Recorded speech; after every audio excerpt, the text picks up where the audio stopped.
don't even know if many people know this, but I was actually in private practice for the first year, a little bit over a year, trying to just find what was my perfect fit. I did family law, just general, a little bit of everything. And it was good, and I loved my boss, and it was a great time. But I really found myself wanting to do litigation, because a lot of attorneys don't even do litigation, but I found that I really enjoyed the courtroom. It was exciting. It was fun.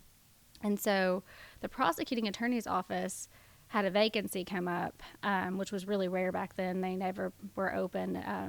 And so they called my boss and they asked if he would be upset if they took me. And he said, I think you should go. And I said, well, that kind of hurts my feelings. Am I not doing a good job? And he's like, no, you're wonderful, but you're 25 and you want to do litigation. You will get more experience in 1 year as a prosecutor than you could get in 10 years as a regular attorney. So if you want to become a great trial attorney, go be a prosecutor for 6 months to a year, and then you can resign and come back and we'll have you, and you will be great at litigation.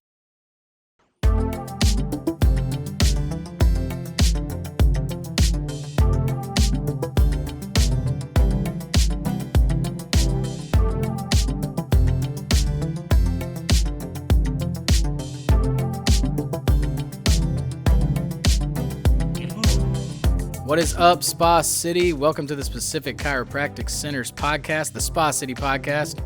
I'm your host, Dr. Grant Dennis, featuring all of the community leaders and people doing big things for the community of Hot Springs. Look forward to seeing you guys on the inside.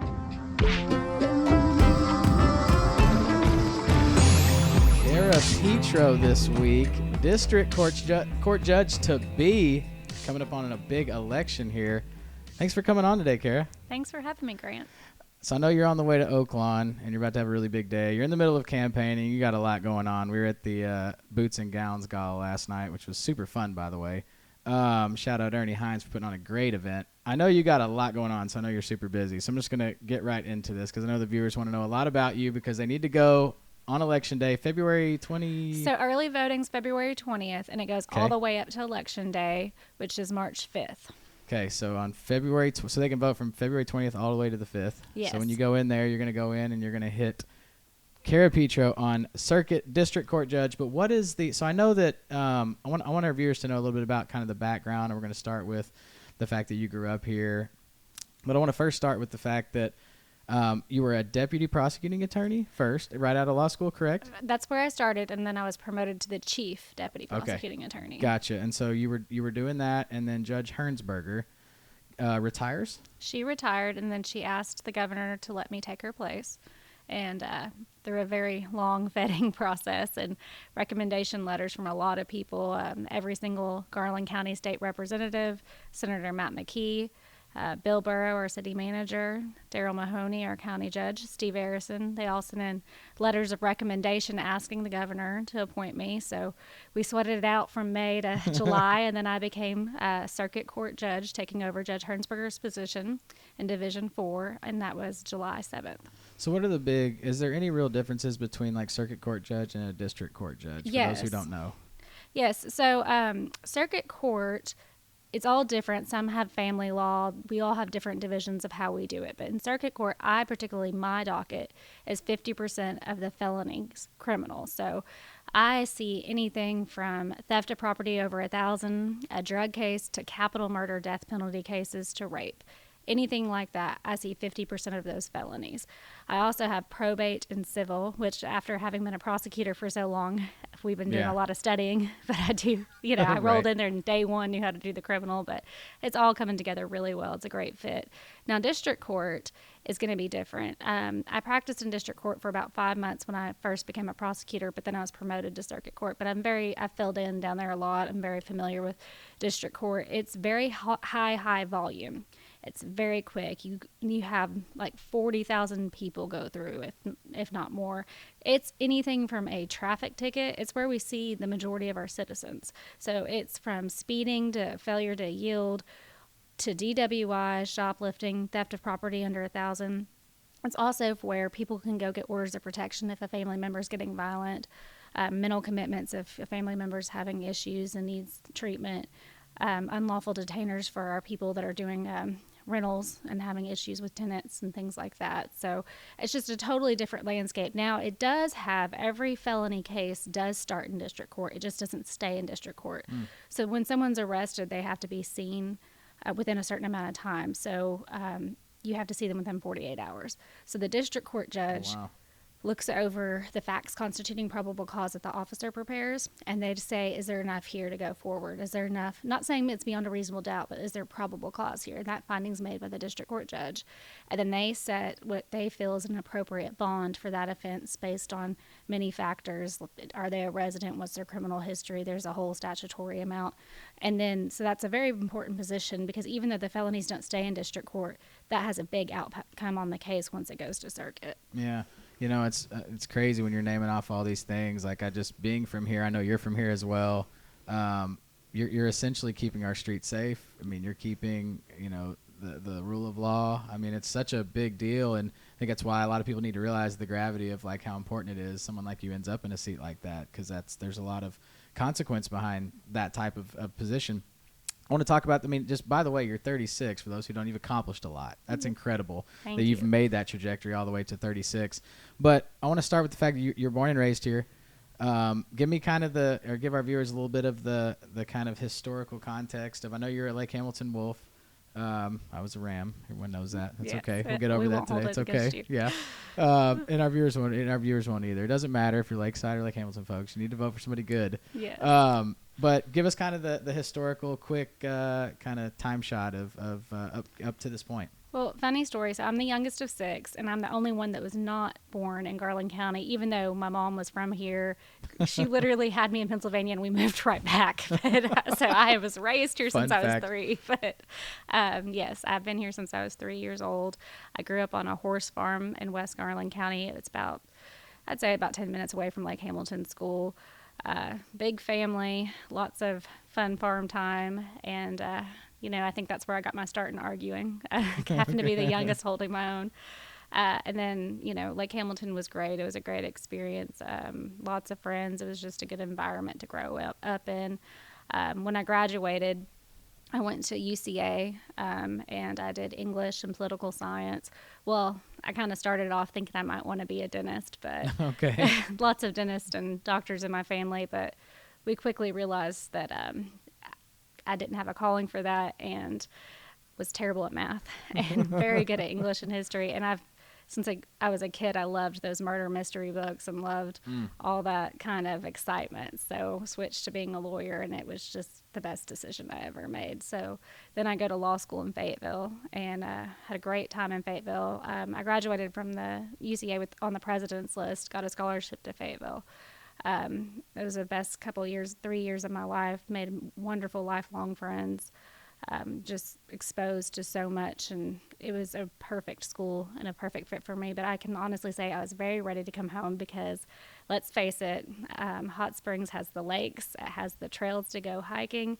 I missed my horse farm. I wanted to go horseback riding, missed my family. It was time to get back home. Yeah, good for you. What was there ever like a time where you were like, okay, not only do I want to be in law, but I want to be a judge? Like, was there ever like a moment that you could share where you were like, yeah, so this is, because there's lots of lawyers, right? There's lots of different law you can practice. There's lots of different ways you can go.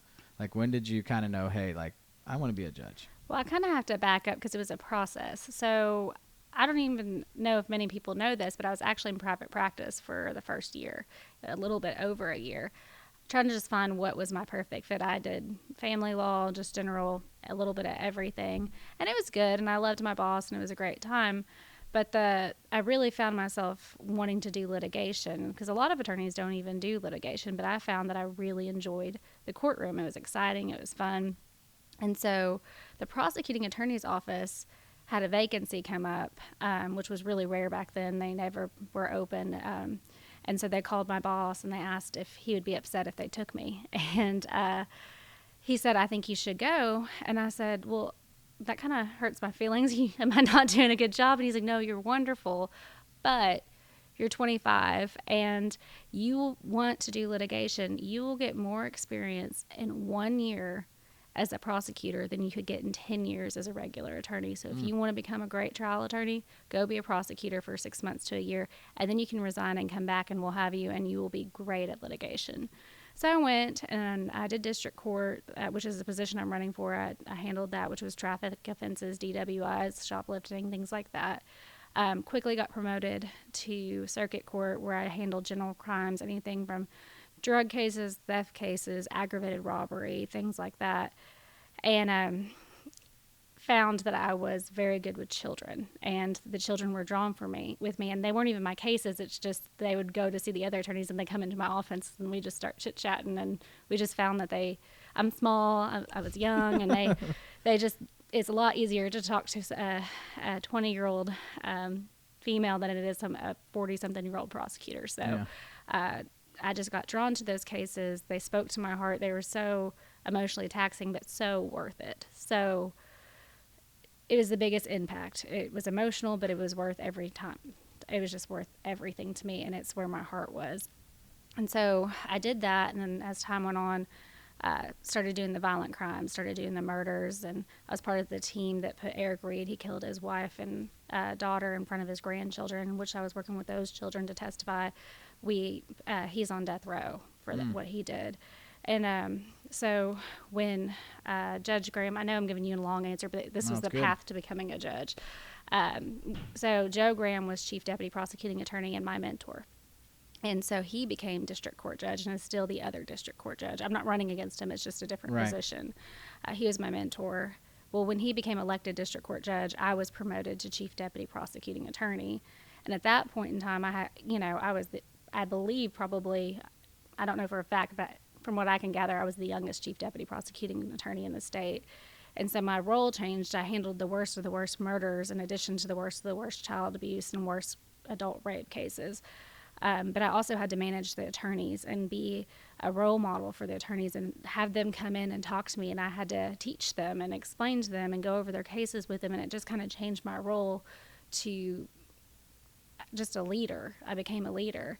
And I went out on the homicides, and I went to the scenes, and I was on call all the time to answer questions for law enforcement, and it just made me really step up and grow. And as this went on, the judges noticed it, and they were encouraging of it. And Judge Hernsberger and Judge Graham were just like, you would be an amazing judge. You are what this community needs. And we talked about it more and more, and I saw them, and I admired them, and I realized that as a judge, yes, I was making a big difference as chief deputy prosecuting attorney, but I could do it in a whole different way as a judge. I could help my community that I love and grew up in, and in just a different way, but a very important way. And it's just a big responsibility, and we need to make sure the right person can do it, and I can do it. Yeah, no, it's great. Is now with this position, let's fast forward to March 5th. You're elected. You're put in. Is this a lifetime term? Is this something you have to continue to run for? How long is that term? It's a 4-year term. Okay. So I'll have to rerun eventually. Circuit court, the position I'm in now, they have every 6-year term, so that's another difference. Gotcha. But the one I'm going for is every 4 years. Gotcha. So that's another difference in circuit versus district. So I know you're busy right now campaigning, obviously. So on a Friday, we can catch you like holding a sign somewhere. Or we can catch you, out campaigning, obviously, or but like if we let's say fast forward to March or April, like where are we gonna find Kara on like a Friday night? What's some of your favorite places around town? Some of your favorite frequents? I always ask this to all of our guests, just because it's one of my favorite things about Hot Springs is just the ability to be a tourist in your own hometown. I say this ad nauseum on the show all the time. It's just like you were alluding to, the lakes and the hiking and the mountains and Oaklawn and just all the things that brings all the tourists here. You get to experience, when you live here. Like, what are some of your favorite spots you love to frequent? Okay, well, obviously you can catch me on the lake during the summer. Okay.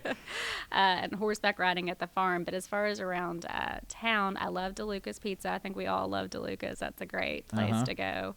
I love going to the Waters Hotel on the rooftop. If y'all haven't done that, that is just beautiful at night when the weather's good. Even when it's cold, they have blankets out there and heaters. It's a good spot. Splash has the same thing with a great deck atmosphere where you can just relax, and it's low key. It's not really a bar atmosphere. It's a very just nice. They have appetizers and food, and just a very relaxing deck and good place to go. So those are kind of my favorite spots. And I recently went to upstairs at the vault, and they have a nice thing. They have Sophie playing the piano up there. That's a good location to The get to. Heist. Yes. The Heist. I just frequented that and found that for the first time the other day. And then Don's. I've been there. That was great. See, I haven't been yet. I got the dinner for 8 at the Boots and Gowns Gala, so I'm looking forward to that. Mm-hmm. The little thing, the experience for 8. I know also Oaklawn. Obviously Oaklawn is kind of a staple, right? Mm-hmm. Within, and being your love for horses. And do you have an affinity for? I mean, is Oaklawn like a spot too that? Well, so I grew up on a horse farm, a thoroughbred race horse farm, and so we've had the same box for, I believe, I think my dad said like 70 years. I think that there's been renovations and stuff, but it was like great-grandfather, grandfather. It's been passed down. It's been passed down. I'm not a gambler. Anyone can attest to that. I just, they call me the cooler. I don't think I bet in like 10 years because if I did, that horse would run last. But I just enjoy the atmosphere. I enjoy the horses, and I get to see everyone I grew up with. And it's always just a great social time to catch up with everybody. Yeah. Well, in fairness, I mean, they don't build the things they build at Oaklawn because everyone's the cooler. I mean, let's be honest. Even I'm the cooler. Everyone who walks in there, if you leave out and you've broken even or covered dinner, you're a winner there. And the reason they say that, because, like I said, I hadn't bet in like, I don't even know. Like, I would say over at least close to 10 years. But my sister says, for example, if I even sit close to her, they lose. So that's where that comes from. The law of attraction there. Yeah.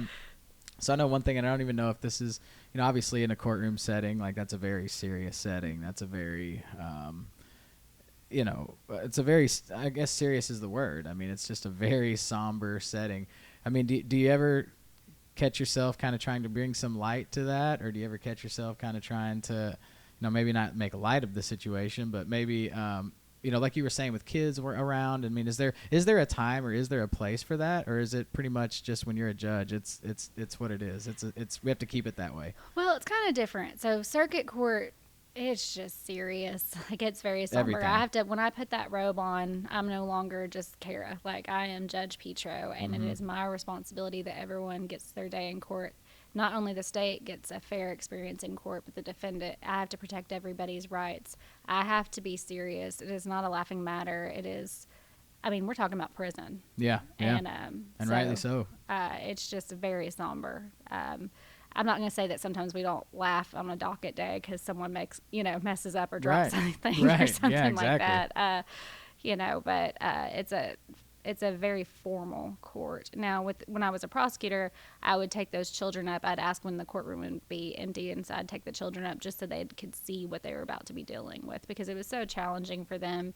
We worked with them in therapy and just getting them ready, but you can't even imagine a child having to tell 12 strangers and whoever the spectators are about the abuse they experienced. It's just re-traumatizes them. So I would take them up there in an empty courtroom and just promise them that I'd stand right next to them. I'd be right there, and just tell them to tell the truth, and that's all. And we would, I believed them, and I hoped the jury would believe them, but it's not their fault if the jury doesn't. And we just need to tell what happened. And yeah. so It's crazy, man. I also love the first 48, and I also my wife. She also loves the crime thriller, the unsolved mysteries, and all that kind of stuff. So everything you're saying, when it comes to just what all entails from the time a crime's committed to the time that somebody is. I mean, there's a lot of moving parts between prosecutors and judges and lawyers and the law enforcement too. I mean, they work so hard getting those cases solved. They don't take a break. They're, a murder happens, they'll work 48 hours. They'll just, going, just getting this solved. And I've got to be a part of that, just being there, making sure the search warrants are correct and everything like that. When I was a prosecutor, getting to see it from start to finish was fascinating. And I, just like your wife, I still, you would think I would have had my fill of it, but I still find myself, if I'm on vacation, reading one of those thriller books. Yeah, absolutely. Detective books. Do you think that also, having been, into those in those environments as a prosecutor and a chief prosecutor and seeing law enforcement, obviously that has to make a major impact as a judge, having the experience to have seen and know how that plays out and knowing all the inner workings of how all that. Do you feel like that kind of helps prep you, obviously, for this role? All of it does, and also just knowing the law so much. So district court, is really criminal focused. Yes, there's small claims and some other stuff, but it's primarily a criminal court, and you have to be so much quicker. Circuit court, yes, you make snap decisions in a jury trial or a hearing, but you have a lot more time. It's a lot slower. District court is fast because you have to get through a big docket. So you have to have the experience to be able to look at a case, look at the facts and evidence, and look at a criminal history and be able to make snap decisions and not be hesitant about it. No dilly dallying. No, and you've got to know how to run a docket. And as a prosecutor, I could run a docket. Yeah, And right. obviously, as a circuit court judge, I can run a docket because you will be there till midnight or longer if you don't know what you're doing, how to do your time management effectively, but also make sure everyone gets their time in court effectively. You don't want anyone to come to court and feel like it was a waste of time. Yeah. So. How much do you think, I know that also one of the things that comes with a judge is it's a known fact, and it becomes common knowledge out there. There's harsher judges and there's more lenient judges, right? I think that's pretty common knowledge in most cities, right? Like, if you could share that, and maybe you can't share this, I don't know, but like, where do you kind of see yourself? I mean, obviously fair, obviously to the extent of the law, but like, how much does being a human play into that? You know what I mean? Like, how much, just for our viewers to understand, like, who they're, when you go in there and you pick and you hit Petro, like, as a human, right? Like, how much of that plays into like what you see in a courtroom? Yeah, I'm not going to comment on other judges as far as their style, but I can tell you that we have a jury instruction when the jurors get to decide what they're going to do, and I call it the common sense instruction. You don't leave your common sense at the door when you're a juror. Well, it's the same thing as a judge. Like, you use your life experiences and you use your common sense to figure out what's going on. And to me, of course, I have compassion, and of course, I have sympathy, but I can't let my sympathy override what needs to happen either. So it does play a role, but I have to do my job, and my job is to look at the facts, look at the evidence, look at the criminal history, and hold them accountable. I hold violent offenders accountable. I hold habitual offenders accountable. And I mean, there just becomes a point where we got to keep this community safe. Now, non-habitual, non-violent offenders that just have a big problem and actually want help and seek that help, of course, we're going to look into how can we break the cycle. We have a drug court. We have all these different great services where we can try to rehabilitate someone that wants to change. There's options, even if they have, even if they have one prior felony conviction, if it's nonviolent, if it's one time, and this is a new charge, and I can tell that they have a drug problem, we can do a little bit harsher of a rehabilitation. So they have some that are called, like, for example, they're always changing their name, RCF or CCC, but basically it's a lockdown facility for someone that has already messed up. So that it's like prison, but it's not quite, because it's very treatment based. So Right. That's a harsher way for a couple years for them to really reprogram their life. But again, that's for the nonviolent, non-huge criminal history offenders. The ones that are violent, they're a threat to this community. We have to hold them accountable, and we have to do what it takes to do that. Yeah, I mean, I think that's so critical to keeping the community safe, like you alluded to, and making sure that people who need to be held accountable are held accountable. I want to shift pace here as we're closing out a little bit. I want to talk about law school a little bit. It's no secret that, having gone through a pretty extensive medical background myself, like, law school is like one of the things that's looked upon as like going to law school, passing the bar. Mm-hmm. A lot of people go to law school and don't pass the bar. That is true.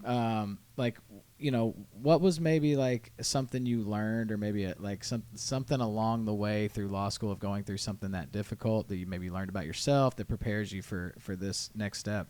Well, I can tell you that at Fayetteville, not every law school is like this, but Fayetteville does what's called the Socratic method, which is brutal. So that's answering a question with a question? Well, basically, they call you out and try to just humiliate you and break you down as a human being. And so you have these assignments of cases, and they will just call on you and pepper you, and you have to just be able to recite whatever they are, and then play devil's advocate, and they're going to make you feel like an idiot. And you're obviously smart enough. You got into law school, right? You've been a winner for the rest. You know what I'm saying? Yeah. Like, you're not used to being a failure. Yeah, right. They make you feel like a failure. They break you down, but then they build you back up. Like, the second year, the third year, they're reprogramming you, and then you're ready to go. But that first year, You're like, I'm not cut out for this. It tears you down. You're like, I'm not cut out for this. I remember being so frustrated in property law of all things, and I was like, I'm having a really bad day. Could you just move on? And I remember my professor was like, and you think when you're a lawyer and you're in court and you have a bad day, the judge is going to be like, I'm sorry, Miss Petro, you're having a bad day. I'll give you a week off. We'll come back next week. Nobody cares about your bad day. So when it comes to the bar too, I know that that's like an exhaustive exam. Like, I mean, how much, you probably couldn't even count the countless hours, right? But like, I mean, just the perseverance to pass that thing. I mean, that's. I gained 1,000,000 pounds. I got donuts all day, every day. I was so stressed. I would literally listen to lectures in the shower. They had like these, recordings, and I just like spent my whole day doing practice tests and listening to recordings. And I had my dog's 11 now, but she was a puppy then, and I would just hold the puppy, try to have some comfort with the puppy and the donuts, and just it was brutal too. That was great. A lot. And I remember. Oh, that was the most stressful test. We stayed at a hotel in Little Rock because it was, a series of days and just, ooh. But yeah, how many days is it? I think I blocked it out because we were actually having this debate the other day. I remember it being 2, but others are saying it was 3 full days. So I don't know how you block something like that out, but I did. Yeah, I bet. Well, I mean, either way, like 6 hours is tough. 2 full days, 3 days, 2 days, 3 days, tomato. That's a lot of time. Yeah, and I'm obviously, obviously amazing you passed it. You made it to this far, as young as you have to accomplish all you have. We're going to wrap up here with just what I like to call rapid fire. So go-to karaoke song. Oh, okay. You want me to tell you my favorite? Yeah. I don't know if it's very judicial, but I can... of course it is. I can, since... What a Man by Salt and Pepper. It's kind of it's my go-to. I can honestly say up to this point, I've never heard that karaoke song. As far as like someone, that's a good one though. Say every word. That is an underrated karaoke song. Yeah. Like mine is Bohemian Rhapsody, which is like cliche, but that's a good one. I could probably karaoke that right now. Well, I'll save the viewers that. Second thing, favorite restaurant in town. Oh, I have so many. I don't want to make anyone mad either. So money aside, someone's buying, doesn't matter. I'm going to celebrate winning on March 5th. Where am I headed? 501 Prime. 501 Prime. Everyone else, don't be mad at me. You all have great restaurants. It's my favorite. It's always the tough one. You have to have a favorite, but everyone gets offended. But you can bank it up into pizza, and we can categorize this thing. In fact, I have a guide coming out next week. I do my top 5 pizza joints in Central Arkansas. That's hard. Yeah. I mean, I'm like, Dave Portnoy said Rocky's was number 2 behind DeLuca's. Like, I don't know. Like that was tough for me. I'm like, I don't know. Well, it's also because they all have different styles. Like I love DeLuca's. That's like one of my favorite places just in general. But not only they just have you had their cheeseburger? Oh my gosh, like they have the best cheeseburger in town. Yeah, if you haven't had it, get it. It's the best cheeseburger in town. Okay. But also, if you're Grateful Head has great pizza, but it's just a totally different style. It's in the side of a mountain. Mm-hmm. It's just a different vibe. Mm-hmm. It's a totally different vibe. Maybe this is a fair question. I haven't asked anyone this, but maybe like for me, anyways, the most annoying part of the town is the biker rally. The biker rally for me. Oh yeah. I mean, that's annoying to me. Like I get it. I'm not a biking guy, but like, do you have the same pet peeve about that? Well, it's loud, and I feel like I'm going to die if I'm driving in it. I'm not the best driver anyways. So, and then everything's just so congested. I think that's fair. I agree. So if you're out there on the bikes, guys, and there's a noise ordinance, just know that this is a problem for Judge Petro, as well as me. Last one here, and I'm going to keep, your dog's name? Scarlet. Scarlet, and that is a... German Shepherd, and she turns 11 in April. Oh my gosh. And she got me through the bar exam. She's still here as we go on to the next step. This has been fun, Kara. Thanks for joining me today. Last message you'd like to say to anybody out there who's maybe on the fence still? I would just ask you to research me. I have a Facebook page. I elect Judge Kara Petro. I also have a website, petroforjudge.com. Also, if you just Google me, you can pull up all these cases I did. Kara Petro, Hot Springs. Please research me. I would really appreciate your vote. Please vote for me. Early voting, again, is February 20th up until Election Day, which is March 5th. Thank you so much. Hey, listen, guys, that's going to wrap it up for this week. And remember, get out there and vote February 20th through March 5th. When you're seeing this out there, yes, there is still time. When you see this, you need to go drop in that ballot box, drop that thing. I'm biased, and I'm just endorsing Kara Petro here for district court judge. Hit that button, boom, right there. And when she gets elected, I can't let you know. Why is it? We can't let you know where the watch party is. We can't let. Well, we can let them know. Yeah. So if you're feeling froggy, show up to DeLuca's March 5th. We're gonna be there celebrating right next to the trough, I believe, and right next across from the humidor. So you guys know me. I like my cigars, so we'll go and celebrate Kara out that big win March 5th with a cigar. And until then, guys, go out and support our community as always, and enjoy being a tourist in your hometown. We'll see you guys next week.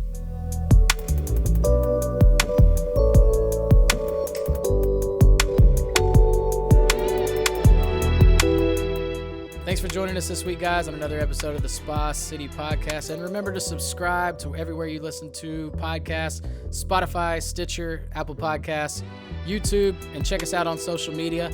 And remember to support all of our community members we have on this podcast and everybody who's doing big things in the community of Hot Springs. And until next time, see you.